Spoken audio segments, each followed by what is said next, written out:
अस्सलाम वालेकुम दोस्तों, कैसे हैं आप सब। उम्मीद करता हूं सब खैरियत से होंगे। आप देख रहे हैं ज़हीर इलेक्ट्रिक यूट्यूब चैनल और मेरा नाम है ज़हीर। तो मैं मौजूद हूं एक वेबसाइट के ऊपर जहां पे कंसील्ड कंड्यूट वायरिंग का दूसरा मरहला जारी है, जिसे लोकल जुबान में झरियों का काम भी कहा जाता है। इस काम में दीवारों में पाइपों की फिटिंग की जाती है। फिटिंग के लिए कौन कौन सा सामान इस्तेमाल होगा, सामान का क्या क्या नाम है, औजार कौन कौन सा इस्तेमाल होगा, मुकम्मल प्रोसेस आपको इस वीडियो में देखने को मिलेगा। तो सीखने का मरहला दोस्तों शुरू से आखिर तक जारी रहता है। मेरी ये वीडियो दोस्तों के लिए बहुत ही खास होने वाली है जो वायरिंग का काम सीखना चाहते हैं या वो दोस्त जिन्होंने वायरिंग का घर में काम करवाना है। मैं चंद ऐसी बातें आपको इस वीडियो में बताऊंगा जिनको बरूए कार लाकर आप वायरिंग में की जाने वाली गलतियों से बच सकते हैं। तो चलिए वीडियो को स्टार्ट करते हैं।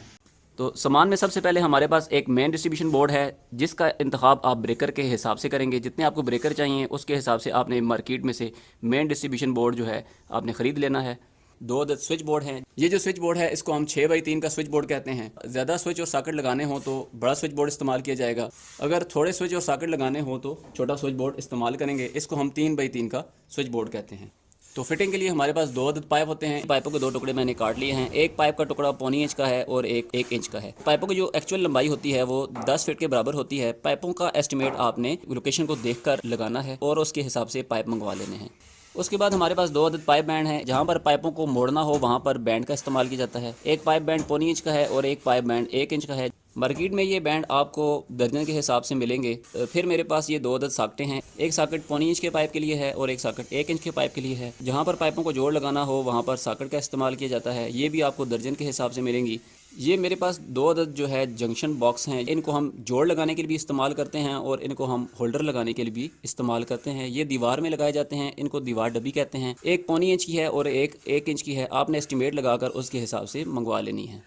इसके बाद मेरे हाथ में आप देख सकते हैं ये लोहे की हुक बनी हुई है। इसको हम दीवार हुक कहते हैं। पाइपों की फिटिंग करने के बाद इस हुक की मदद से पाइप को सहारा दिया जाता है। तो ये दर्जन के हिसाब से मार्केट में से मिल जाएंगी। तो उसके बाद दोस्तों मैं आपको औजार के बारे में बताता चलूँ। एक अदद चाहिए होगा कटर, एक अदद छेनी हथौड़ा, प्लास, एक अदद मेजरिंग टेप और पाइपों को काटने के लिए एक अदद हेक्सा ब्लेड। आपने सबसे पहले घर का विजिट करना है। स्केच आपने तैयार करना है। स्केच तैयार करने के बाद उसके हिसाब से काम करना है। स्केच तैयार करने का सबसे बड़ा फायदा यह होता है कि उसमें गलती के चांसेस बहुत ही कम हो जाते हैं और उसमें एस्टिमेट लगाना भी बहुत आसान हो जाता है। नक्शा तैयार करने के बाद एक अगला मरहला उसमें मार्किंग का है। दीवारों के ऊपर निशानात लगाने को हम मार्किंग कहते हैं। मार्किंग में हम टोटल 4 पॉइंट्स को जो है हाईलाइट करते हैं, जिसमें सबसे पहले होल्डर है, उसमें स्विच बोर्ड है और पावर प्लग का पॉइंट है। उसमें जो चौथी मार्किंग है वो डिस्ट्रीब्यूशन बोर्ड की होगी। तो सबसे पहले हम गैराज को देख लेते हैं जिसमें डिस्ट्रीब्यूशन बोर्ड लगेगा। ये वो पाइप हैं जो डिस्ट्रीब्यूशन के लिए हमने इकट्ठे पाइप छोड़े थे। बिल्कुल इसकी सीध में यहाँ पर जो आपको मार्किंग नजर आ रही है, जहाँ पर एक डिस्ट्रीब्यूशन बोर्ड लगेगा, ये पाइप यहाँ से सीधे इस डिस्ट्रीब्यूशन बोर्ड में आएंगे और कुछ पाइप जो है ज़ेर ज़मीन उसमें बाकी जगहों पे हम डिस्ट्रीब्यूट करेंगे। तो ये जो मार्किंग है इसको ज़मीन के लेवल से 6 फुट की हाइट पे किया जाता है।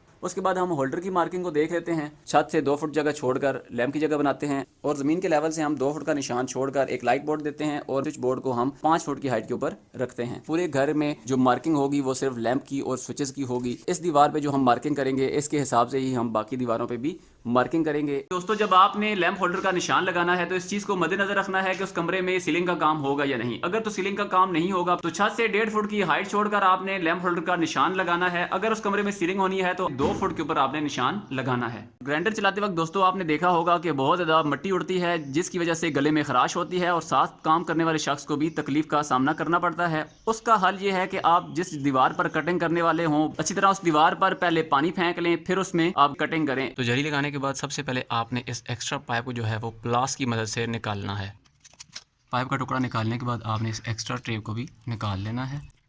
उसके बाद अगर यहाँ पर 1 इंच का पाइप लगना है तो आपने 1 इंच का पाइप लेना है। अगर 1.25 इंच का पाइप है तो 1.25 इंच का पाइप लेना है। फिर उस पाइप को यहाँ पर चढ़ा देना है। पाइप को इस तरह लगा लेने के बाद आपने दीवार डब्बी को पाइप की बैक साइड पे रखना है इस तरह, और यहाँ पर इसकी कटिंग कर लेनी है हेक्सा ब्लेड की मदद से। दीवार डब्बी को पाइप के साथ लगाने के बाद आपने यहाँ पर इसको एक हुक लगानी है जिससे ये पाइप जो है वो दीवार में मजबूत हो जाएगा और गिरेगा नहीं। बिल्कुल इसी तरह आपने स्टेप बाय स्टेप फिटिंग करनी है और एक एक दीवार हुक लगाते जाना है। जहाँ पर बैंड हो वहाँ पर आपने बैंड लगाना है और फिर आगे पाइप लगाने के बाद हमने स्विच बोर्ड जो है वहाँ पर लगा देना है। हर कमरे में दोस्तों हर दीवार की तरफ वही बैंड, वही पाइप, वही दीवार डब्बी होती है, तो इसलिए फिटिंग का तरीका भी सेम होगा। फिटिंग कम्प्लीट कर लेने के बाद आपने बोर्ड्स लगाने हैं। रेत और सीमेंट का मसाला बनाकर इन बोर्ड्स की साइडों पर लगा देना है ताकि ये मजबूत हो जाए, अपनी जगह से ना हिले। अगर आप ये मसाला नहीं लगाते तो जब प्लास्टर का काम होगा ये बोर्ड्स अपनी जगह से हिल जाएंगे और फिर बाद में बदसूरत लगेंगे। दोस्तों आप देख सकते हैं इस हाल में एक से ज्यादा बोर्ड्स लगे हुए हैं। तो स्विच बोर्ड जब आपने लगाने हो तो आपने इन सबको एक लेवल में रखना है। अगर ये स्विच बोर्ड लेवल के ऊपर नहीं होंगे तो ये देखने में बदसूरत लगेंगे। वाटर लेवल या लेजर लेवल की मदद से पहले इसका लेवल निकाल लेना है और उसके बाद फिटिंग करनी है, जिससे ये देखने में खूबसूरत लगेंगे। मेरे हाथ में एक पीवीसी का स्विच बोर्ड है जो बहुत ही अच्छी क्वालिटी का है। इसको मैं प्रेस करके चेक कर रहा हूँ, ना ये क्रैक हो रहा है और ना ही ये पिचक रहा है और इसके पॉइंट्स भी बहुत आला क्वालिटी के हैं। अगर आप हल्की क्वालिटी का पीवीसी बोर्ड इस्तेमाल करते हैं तो उसके ये वाले पॉइंट्स बहुत ही नाजुक होते हैं, जिसमें बार बार स्क्रू टाइट करने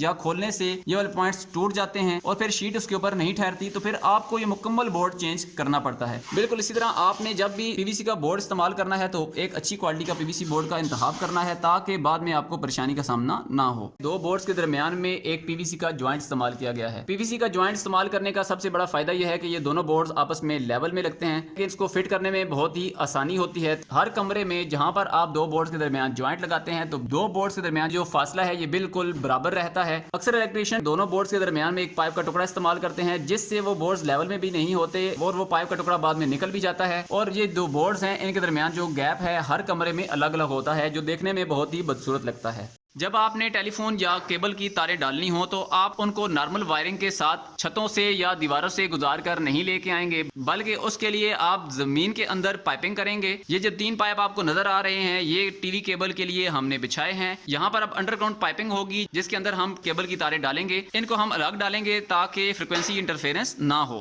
दोस्तों मैं मौजूद हूँ गैराज में डिस्ट्रीब्यूशन बोर्ड वाले पॉइंट पर। यहाँ पर आप देख सकते हैं बहुत सारे पाइप हैं। जब आपने छत में पाइपिंग करवानी है तो 2 अदद पाइप आपने लाजमन छुड़वा देने हैं, ताकि जब आप छत के ऊपर जनरेटर लगाएं या सोलर की फिटिंग करवाएं तो उस वक्त इन पाइपों की मदद से तारें जो हैं डिस्ट्रीब्यूशन बोर्ड तक पहुंचाई जा सकें। अदरवाइज आपको तारें जो हैं वो ओपन फिटिंग के जरिए घर के बाहर से घुमाकर डिस्ट्रीब्यूशन बोर्ड तक लानी पड़ेंगी, जो कि देखने में बहुत ही बदसूरत लगती हैं। जब आपने मोमटी बनानी है तो उसमें एक डीबी आपने लगवा देनी है, तो फ्यूचर में उसमें सोलर की फिटिंग आसानी के साथ की जा सके।